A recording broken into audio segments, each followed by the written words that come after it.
Continuing to prove that Clash of Clans is truly a game for all ages, Galamom puts her giant healer skills to the test.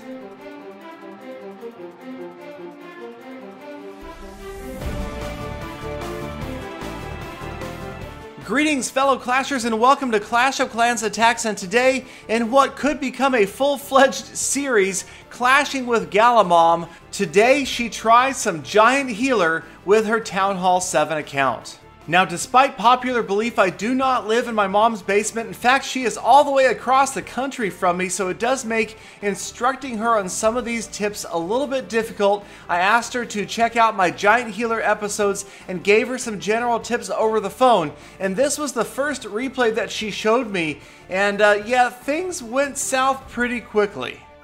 When I asked her about this raid, she said that the air defense was right there at that little peak of the little V, and she just figured the units would go right for it, not realizing they were going to go to the left and the right first. She had to face those archer towers, the mortars, and her giants were just going to get demolished. And so unfortunately for her, things didn't work out very well. So we kind of reviewed the AI of the giants, the fact that they will always go for defenses until there are none remaining, the wall breakers, and the fact that they will usually head towards the nearest unopened enclosure, and that she's got to try to get that air defense out of the way before she can put the healers down, because those healers are going to get wiped out by the air defense.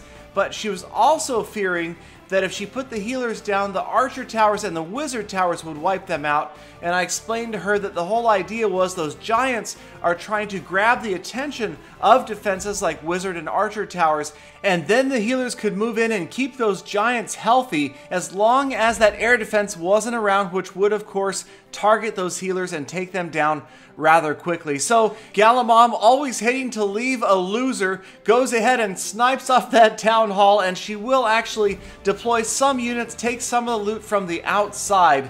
But the giant healer portion of this attack didn't really work out, so we are back to the drawing board.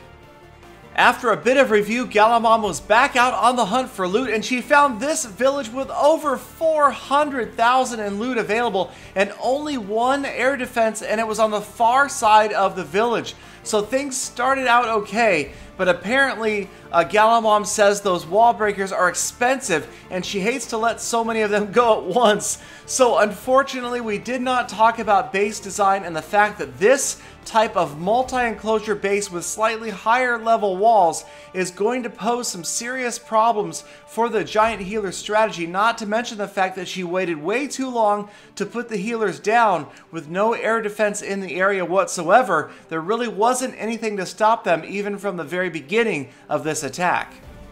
And as for the wall breakers, maybe releasing them in larger bursts of 3 or 4 wall breakers at a time. There goes a group there, finally getting that other enclosure open so the giants can get to that last mortar. So she is going to make some progress through this base, but again, not the best base design to go up against when you've got giant healer. You can see once again the giants are going to stall on wall after wall after wall. Now she finally does deploy the last of her giants. She never touches her spells, despite the fact that you've got so much gold and elixir available here that it would make sense to use at least 1 or 2 of the spells.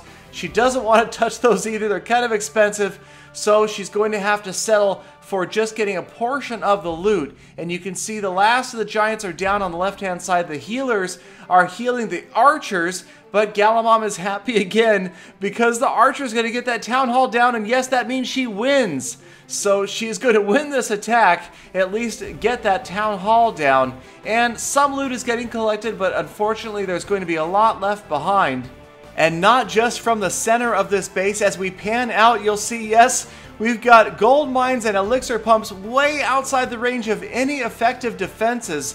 So we talked a little bit about unprotected structures and saving units to pick those off. Now, she didn't completely miss them. Watch at the very end of this raid. She has 1 unit left to deploy, 1 soul goblin. And I'm just watching the end of this raid, grinding my teeth, looking at all that loot. There's over 185,000 in gold that's not going to get picked up. And And then she deploys her one last goblin as an afterthought out there on his own, just wailing away at the gold mine. He will eventually get the gold mine down. Time runs out as he's on the elixir pump, but he did add some more gold to her coffers, and you can see she walked away with over 240,000 in loot. So we talked a little bit more about base design, about going for a lower level base just to try to warm up to the whole idea. And so she did go out and find another base with about 200k in loot available. And as you can see, just one air defense. She drops in a whole bunch of giants and a whole bunch of wall breakers this time. And right away the enclosure is open, and you'll notice she's patiently waiting for the air defense to go down before she drops the healers. So the giants get the air defense down successfully and the first mortar. Now the healers move in, getting those giants back up to full health as they move on to the next enclosure.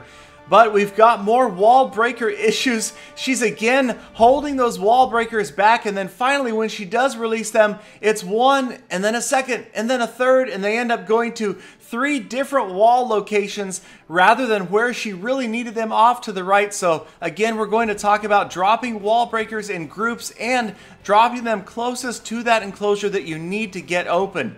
But the giants are still doing a good job. They're getting more defenses down. The healers, of course, at full health, nothing to stop them. And again, now she's waiting to deploy her troops on the far right. You see the archers going down only now that all of the defenses from the right-hand side of this base are gone. So that was a wise move. It's similar to what you would see with a balloon attack or a hog rider attack, waiting for those defenses to be taken out of the way before you deploy your cleanup troops. Now the archers doing a good job, and once again, taking down that town hall. But the giants are still pretty healthy, and the healers, of course, are at full health. And we're working our way to the third of 4 enclosures, and now the healers are going to take some damage from that wizard tower just because of the angle of approach. But the damage they are taking is nowhere near the severity of an air defense that would be firing upon them. So again, working out pretty well. The healers are still up. The giants are all fully healed, on their way towards that last enclosure and the last 2 defenses, the wizard tower and that little cannon. And so they will get through that lower level wall, break their way into the last enclosure, take out those last 2 defenses, and then it just becomes a race against the clock that Galamom will win as all of her units completely wipe out this entire village, and Galamom walks away with over 200,000 in loot. So there you have it, Galamom improving her giant healer skills. Maybe we will get her up to the microphone next time, so get your questions ready for Galamom. Also, let me know what other things you would like to see her take on in Clash of Clans. Thank you guys so much for sticking around. Don't forget to check out my other episodes. Like, comment, and subscribe for daily Clash of Clans content, and I will see you guys again tomorrow with more full attacks.